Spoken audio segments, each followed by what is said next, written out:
اعوذ باللہ من الشیطان الرجیم بسم اللہ الرحمن الرحیم فی بیوت اذن اللہ ان ترفع ویذکر فیہا اسمہ یسبح لہ فیہا بالغدو والآصال۔ اس کے نور کی طرف ہدایت پانے والے ان گھروں میں پائے جاتے ہیں جنہیں بلند کرنے کا اور جن میں اپنے نام کی یاد کا اللہ نے اذن دیا ہے۔ مسجد یا وہ مقام، جگہ یا زمین کا کوئی بھی ٹکڑا ہو، ان میں ایسے لوگ پائے جاتے ہیں جن کے دل اللہ کی یاد میں مشغول ہوتے ہیں۔ وہ اللہ کا ذکر اور تسبیح کرتے ہیں صبح و شام۔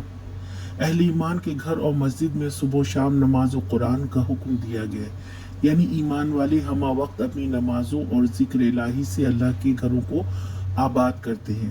صبح و شام سے مراد ہر وقت مومن کا دل کسی وقت بھی ذکر الہی سے غافل نہیں ہونا چاہیے۔ مومن کے دل میں اللہ کی یاد راسخ ہو جاتی ہے تو پھر وہ کسی کام میں بھی مصروف ہو، اس کا دل یاد الہی سے غافل نہیں ہوتا۔